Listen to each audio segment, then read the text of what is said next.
something just happened that was kind of freaky. Now, I believe that most entrepreneurs, most business owners are a little bit psychic. Are you a little bit psychic?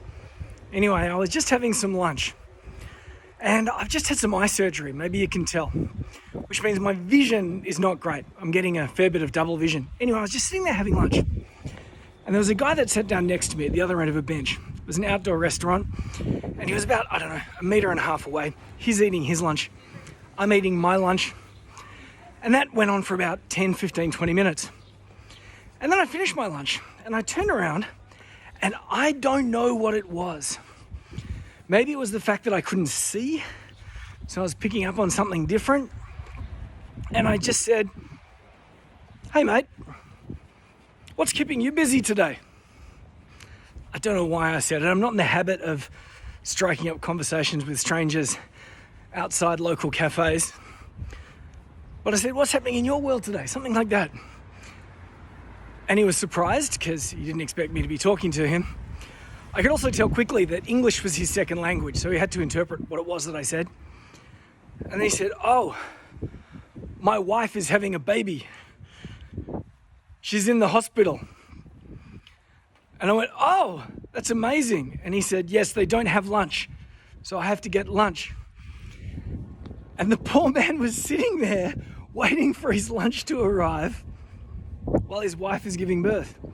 And we ended up having a long and drawn out and interesting conversation about how she'd not gone into labor, how it was 4 or 5 weeks early, how her water had broken, so they were going to have to induce her because she wasn't yet having contractions. And he went into all the detail and he got to share them with me. Now, a lot of the things that he talked about are things that I've been through as a father of 2, or my friends have been through. So I was able to reassure him that everything that he talked about was totally cool and totally normal and happens all the time, and everything is going to be okay.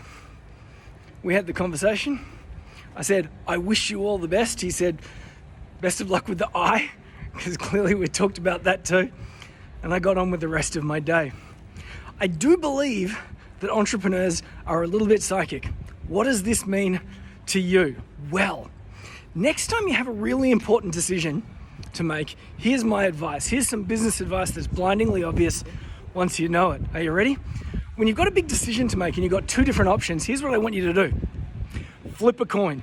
Flip a coin, but don't base your decision on the outcome of the coin flip. Base your decision on the feeling that you get as a result of the coin flip. Yes, we think we're all very rational animals. We think it's all happening in our brains, but it's happening in our brains, in our subconscious brains, in our heart, in our soul. Base your decision not on the result of the coin flip, but how you feel about the coin flip. And that is a living, breathing example about how entrepreneurs can use intuition to make decisions, because we are all a little bit psychic.